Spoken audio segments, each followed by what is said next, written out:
आज आपका mock test है 12। हेलो फ्रेंड्स, आज आपका मॉक टेस्ट 12 रहेगा। नाउ स्टार्ट करते हैं आज की क्लास को।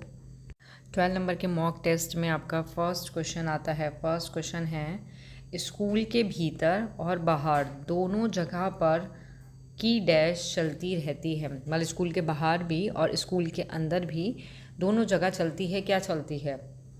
सीखने प्रक्रिया। सेकंड ऑप्शन बालक शर्तें। थर्ड ऑप्शन विकास प्रक्रिया, या फिर डी ऑप्शन आपका शिक्षकों या फिर प्रगति। तो इसका करेक्ट आंसर क्या होगा?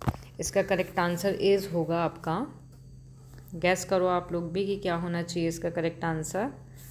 तो इसका करेक्ट आंसर होगा सीखने और प्रक्रिया। मतलब कि स्कूल के भीतर और बाहर दोनों जगह पर सीखने की प्रक्रिया चलती है। तो यहाँ क्या आएगा आपका? सीखने की क्या चलती है, और यहाँ क्या आएगा आपका? प्रक्रिया। ठीक है। तो स्कूल के भीतर सीखने की प्रक्रिया का मतलब आपका ये होता है कि जो छात्र है, जो स्टूडेंट है हमारा, वो विद्यालय में कोई स्टूडेंट है, वो क्या है? वो आपका विद्यालय के वातावरण में क्या है? ज्ञान सीखता है, कौशल सीखता है और दृष्टिकोण कैसे प्राप्त करते हैं। इसमें क्या होता है?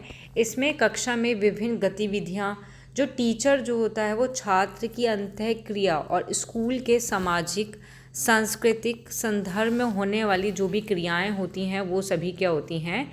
शामिल होती हैं। बच्चा क्या है, जो स्टूडेंट है, वो क्लास के अंदर या फिर स्कूल के अंदर ज्ञान को प्राप्त करता है। मतलब कि विभिन्न विषय क्या होते हैं आपके? बहुत सारे विषय होते हैं स्कूल के अंदर। आपने देखा होगा तो बच्चा पढ़ने के लिए जाता है, तो ऐसे थोड़ा ना कि वो इंग्लिश ही पढ़ रहा है या फिर हिंदी पढ़ रहा है। तो वो क्या, बहुत अलग अलग तरह के विषय पढ़ता है, अलग अलग विषयों को पढ़ता है। तो उनके बारे में जानकारी और समझ विकसित करते हैं। ठीक है। और आपका कौशल भी सीखते हैं। आपने देखा होगा कौशल कौन से होते हैं? जैसे कौशल सीखते हैं, पढ़ना सीखते हैं वहाँ पे। ठीक है। लिखना भी सीखते हैं, गणित, समस्या और समाधान जैसे कौशल भी उसके अंदर विकसित हो जाते हैं। तो हम कह सकते हैं कि स्कूल के भीतर सीखने की प्रक्रिया होती है और बाहर प्रक्रिया होती है या चलती रहती है। मतलब सीखने के स्कूल के भीतर और बाहर दोनों तरफ जो है आपकी सीखने की लर्निंग जो है, आपका सीखना जो है वो चलता रहता है। ठीक है। नाउ नेक्स्ट आता है आपका सेकेंड नंबर का क्वेश्चन आता है, सीखने का प्रबलन सिद्धांत का प्रतिपादन किसने किया है? इम्पोर्टेंट है ये कि सीखने का जो प्रबलन का सिद्धांत है, इसका प्रतिपादन किसने किया है आपका। तो इसमें ऑप्शन आता है, हल ने किया है, ब्रूनर ने किया है, स्कीनर या फिर पावलाव। तो इसका करेक्ट आंसर आपका होगा, करेक्ट आंसर इसका होगा आपका CL हल। कि जो हल हैं उन्होंने क्या किया है? उन्होंने सीखने का जो प्रबलन का सिद्धांत है उसका क्या किया था? प्रतिपादन किया था। ठीक है। और सीखने का जो प्रबलन सिद्धांत का प्रतिपादन है ये कौन से सन में किया गया था? ये 1915 सन में किया गया था। और इस सिद्धांत का गणितीय सिद्धांत या फिर निगमन सिद्धांत या फिर उद्देश्य प्रबंधता सिद्धांत नामों से भी जाना जाता है। कहने का मतलब ये है कि जो आपका प्रबलन सिद्धांत है, ज़रूरी नहीं है आपका क्वेश्चन में यही आ जाए कि प्रबलन का सिद्धांत सीखने का किसने दिया है? हल ने।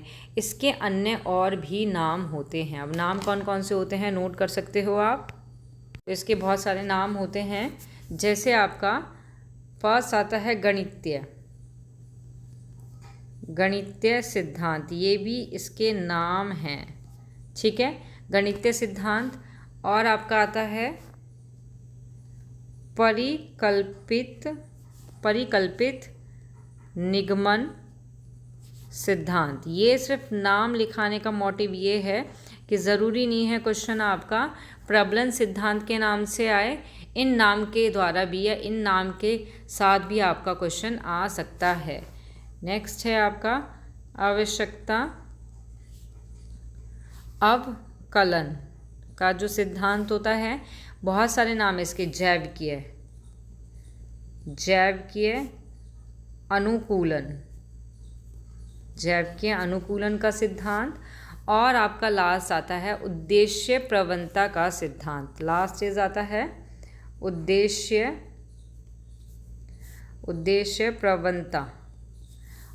प्रवणता का सिद्धांत। तो इन नामों से भी आपका सीखने के प्रबलन का जो सिद्धांत है वो जाना जाता है। अब ये सिद्धांत जो है वो होता क्या है, आपका जो सीखने का प्रबलन सिद्धांत है ये दिया तो आपका हल ने है, लेकिन ये होता क्या है, तो ये एक आपका क्या है, शैक्षिक सिद्धांत है। कैसा सिद्धांत है, शैक्षिक सिद्धांत है। ये आपका जो ये बताता है कि सीखने की प्रक्रिया में, सीखने का जो प्रोसेस है उसमें एक व्यक्ति के व्यवहार को उसके पुनर्बलन के माध्यम से कैसे प्रभावित करती है। मीन्स जब कोई व्यवहार सकारात्मक पॉजिटिव पुनर्बलन जैसे कि प्रशंसा करना, पुरस्कार देना द्वारा समर्थित होता है, तो उस व्यवहार के फिर से होने की संभावना क्या है, एक तरह से बढ़ जाती है। ठीक है, ये प्रबलन का जो सिद्धांत है इसके मुख्य बिंदु भी हैं आपके,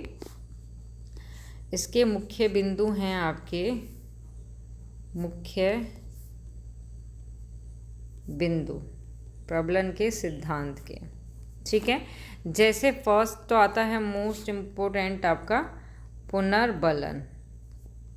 ओके, कि ये जो परिणाम है ये किसी विशेष व्यवहार को बढ़ाने या फिर घटाने के लिए उपयोग मोस्टली किया जाता है। ठीक है, एक आता है सकारात्मक प्रबलन। इसमें होता है व्यवहार को बढ़ावा देने के लिए कुछ जोड़ना, जैसे कि हम प्रशंसा करते हैं बच्चों की या फिर हम उसको पुरस्कार देते हैं, तो ये क्या है, एक तरह से पॉजिटिव क्या है, ये आपका पॉजिटिव सकारात्मक प्रबलन कहलाता है। ओके, क्लियर हो गया आपको ये कि सीखने का प्रबलन का सिद्धांत। नाउ नेक्स्ट क्वेश्चन आता है आपका थर्ड नंबर का क्वेश्चन है बच्चे में सीखने के लिए आवश्यक तत्व है। फर्स्ट ऑप्शन अभ्यास, सेकंड ऑप्शन तत्परता, थर्ड ऑप्शन अंतर्दृष्टि। तो इसका आता है ए ऑप्शन, फर्स्ट आता है केवल सी, केवल ए, केवल बी या फिर ये सभी। तो इसका करेक्ट आंसर क्या होगा कि बच्चों को सीखने के लिए आवश्यक तत्व की बात हो रही है। तो इसका करेक्ट आंसर होगा आपका 4 ऑप्शन कि ये तीनों जो हैं सीखने के लिए आवश्यक तत्व हैं आपके। ठीक है, अब इसमें बात होती है अभ्यास की। अभ्यास का नियम जो है आपका कि जो सीखने के नियम है, सीखने के लिए आवश्यक तत्व हुआ, तो सीखने के लिए आवश्यक तत्व में जो अभ्यास है, अभ्यास होता क्या है, इसको हम लॉ ऑफ प्रैक्टिस भी बोलते हैं। इस नियम का जो प्रतिपादन है वो किसने किया था, वो किया था थॉर्नडाइक ने किया है आपका। ओके, और इस नियम का जो अभिप्राय है वो ये है कि यदि बालक कोई भी कार्य को बार बार करता है या करते रहता है, तो वह उस कार्य में अन्य सामान्य बालकों की अपेक्षा निपुण हो जाता है। कहने का मतलब है अभ्यास अगर कोई बच्चा करता रहेगा तो और जो सामान्य छात्र हैं या बालक हैं आपके, ठीक है, उनकी अपेक्षा वो क्या हो जाएगा, बहुत अधिक क्या हो जाएगा, निपुण हो जाएगा आपका। ठीक है, उसके बाद आता है आपका तत्परता में क्या है कि इस नियम का प्रतिपादन जो है वो भी थॉर्नडाइक ने किया है। इस नियम का मतलब क्या है कि यदि किसी बालक या यदि कोई बालक किसी कार्य को सीखने के लिए क्या है तैयार है एक तरह से, ठीक है, तो वह उसे क्या करेगा, शीघ्र कर लेगा।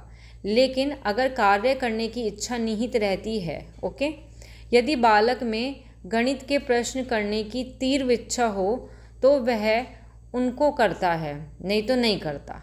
ओके, इतना ही नहीं, तत्परता के कारण क्या होता है कि उनको अधिक शीघ्रता और कुशलता से करता है। आपने मोस्टली एक एग्जाम्पल भी देखा होगा कि कोई घोड़ा है, ठीक है, या कोई हॉर्स है, उसको क्या है, प्यास लगी, अगर हम उसको लेके जा रहे हैं नदी के किनारे तो वो पानी पी लेगा, ठीक है।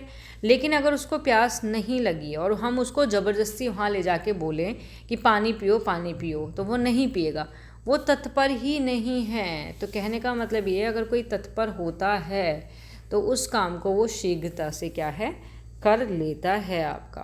Okay, clear. तो नेक्स्ट क्वेश्चन आता है आपका, नेक्स्ट क्वेश्चन इज 4 नंबर का क्वेश्चन आता है, बच्चों में सोचने सीखने के लिए अनुकूलन वातावरण के लिए निम्न में से कौन सा उपयुक्त है। कि बच्चा है कोई, उसको सोचना है, सीखना है, उसके लिए अनुकूलन वातावरण के लिए कौन सा उपयुक्त है ऑप्शन रहेगा इसमें। ए ऑप्शन लंबे समय तक निष्क्रिय से सुनता रहना, बी ऑप्शन लगातार गृह कार्य देना, सी ऑप्शन शिक्षार्थी द्वारा व्यक्तिगत कार्य किया जाना, या फिर डी ऑप्शन छात्रों को क्या सीखना है और कैसे सीखना है इसके बारे में कुछ निर्णय लेने के लिए अनुमति देना। तो इसका करेक्ट आंसर अब मेरे को लगता है 99% बच्चों को पता होना चाहिए। तो इसका करेक्ट आंसर आपका होगा डी ऑप्शन। ठीक है, कि बच्चे को अगर कोई सीखना है, कुछ भी सीखना है या फिर सोचना है, उसके लिए अनुकूलन वातावरण कौन सा रहेगा, यही रहेगा कि छात्रों को क्या सीखना है। फर्स्टली क्वेश्चन ये आता है कैसे सीखना है। अगर कोई चीज़ सीखना चाह रहा है तो उसको कैसे सीखेगा, इसके बारे में कुछ निर्णय लेने की अनुमति उनको दो। ठीक है, तो नेक्स्ट क्वेश्चन आता है आपका, ठीक है। और ये सब हो कैसे सकता है कि शिक्षा में क्या है, आपकी जो एजुकेशन है उसमें क्या है, बाल केंद्रित दृष्टिकोण को बढ़ावा देना। ठीक है, बाल केंद्रित अगर हमारी शिक्षा रहेगी तो हम क्या है, ये हमारे लिए पॉजिटिव पॉइंट रहेगा। छात्रों को कभी कभी बहुत देर तक स्लाइड ना दिखाकर उनका ध्यान आप पर केंद्रित करना। ओके, बच्चों के अनुभव और ज़रूरत को प्रधानता देना कि बच्चा क्या अनुभव कर रहा है या बच्चे की क्या ज़रूरत है, इस चीज़ को क्या है आपको प्रावधान देना।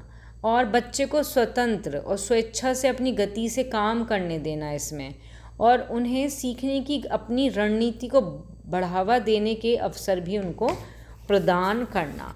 तो ये आपके लिए क्या होता है, ये क्या होता है, बच्चों के लिए पॉजिटिव होता है, बच्चों के लिए सही होता है। यही क्या होता है, एक तरह से अनुकूलन वातावरण के अंतर्गत आता है आपका। ओके, नाउ नेक्स्ट क्वेश्चन आता है,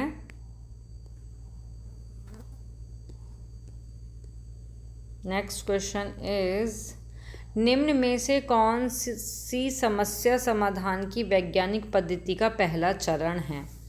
फर्स्ट ऑप्शन प्राकल्पना का निर्माण करना, सेकंड ऑप्शन समस्या के प्रति जागरूकता, थर्ड ऑप्शन अपर्याप्त जानकारी एकत्रित, या फिर डी ऑप्शन इसका प्राकल्पना का परीक्षण करना। तो निम्न में से कौन सा समस्या समाधान की बात हो रही है, समस्या समाधान की वैज्ञानिक पद्धति का, किसका, वैज्ञानिक जो पद्धति है उसका पहला चरण कौन सा है। तो सबसे पहले तो इसका जो करेक्ट आंसर होगा वो होगा बी ऑप्शन, कि समस्या के प्रति क्या है, जागरूक करना। ठीक है, कि समस्या समाधान की जो वैज्ञानिक पद्धति है उसमें पहला चरण आपका यही है कि समस्या के प्रति क्या है, जागरूक करना। एक तरह से ये है कि समस्या को क्या करना, समस्या जो भी समस्या है उसकी क्या है, पहचान करना, कि पहचान कैसे हो सकती है। ठीक है, तो कैसे हो सकती है कि समस्या को पहचानना ही वैज्ञानिक का पहला कदम होता है। ये समस्या को परिभाषित करने के लिए और समझने के लिए आवश्यक है कि क्या हल करने की हमें आवश्यकता है। ठीक है, ओके, नेक्स्ट क्वेश्चन आता है हमारा, नेक्स्ट क्वेश्चन इज शिक्षक डैश के अलावा सभी छात्र छात्राओं के कोशिश कर रहे हों तो अपने कौशल की क्षमता हासिल करना। मतलब कि जो शिक्षक है किस चीज़ के अलावा, कि जो बच्चे हैं, छात्र हैं, कोशिश कर रहे हों तो अपने कौशल की क्षमता हासिल करना। ठीक है, फर्स्ट ऑप्शन आता है मुक्त खेल के लिए समय देना। सेकंड, मुक्त अंत वाली सामग्री उपलब्ध कराना।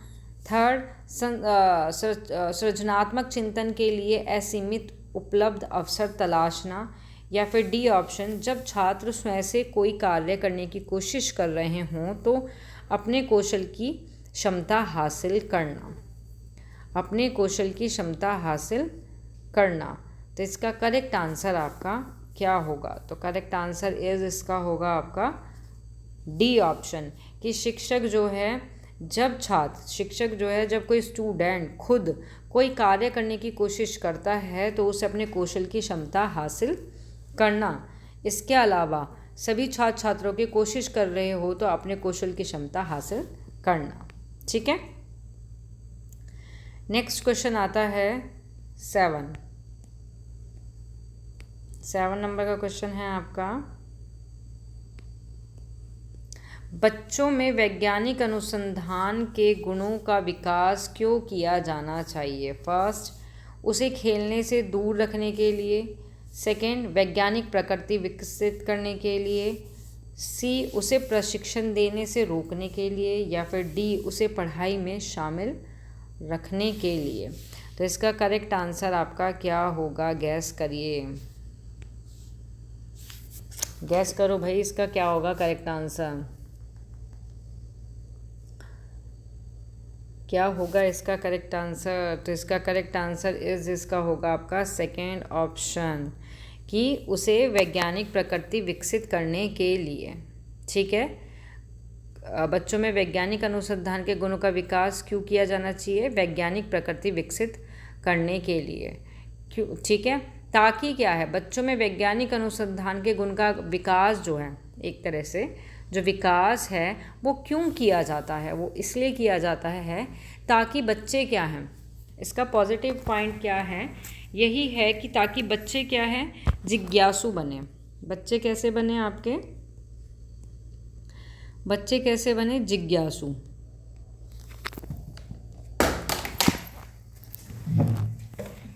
कैसे बने बच्चे? जिज्ञासु बने और सवाल पूछना सीखें। ऐसे नहीं क्लास में बैठे हैं डरे डरे बैठे हैं, तो वो क्या है, टीचर से सवाल भी पूछें, सवाल पूछें।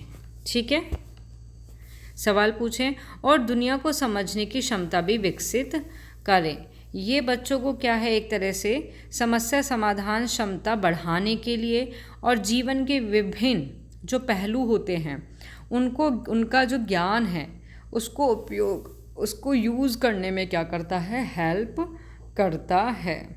ठीक है, तो क्लियर हो गया आपको ये। नाउ नेक्स्ट क्वेश्चन आता है आपका 8 नंबर का क्वेश्चन आता है। 8 नंबर का क्वेश्चन है, बच्चों की समस्या समाधान बनाने के लिए आवश्यक उपाय में से कौन सा विकल्प सही है? बच्चों की समस्या का समाधान बनाने के लिए आवश्यक उपाय इनमें से कौन सा है? फर्स्ट ऑप्शन, बच्चों में आत्म पहचान का गुण विकसित करें। सेकंड ऑप्शन, सभी बच्चों को भाषा का विकास करके। सी ऑप्शन, बच्चों में भाषा का विकास करके। या फिर बच्चों में स्वावलंबित बनाने के लिए गुण विकसित करके। बात हो रही है बच्चों की समस्या समाधान बनाने के लिए जो आवश्यक उपाय है, तो करेक्ट आंसर इसका क्या होगा? करेक्ट आंसर इसका होगा सभी। यहाँ बात हो रही है यहाँ बच्चों ये सभी बच्चों में भाषा का विकास करके। ठीक है, कि सभी बच्चों में भाषा का विकास करके समस्या समाधान बनाने के लिए आवश्यक उपाय, ये आपका बेस्ट ऑप्शन रहेगा।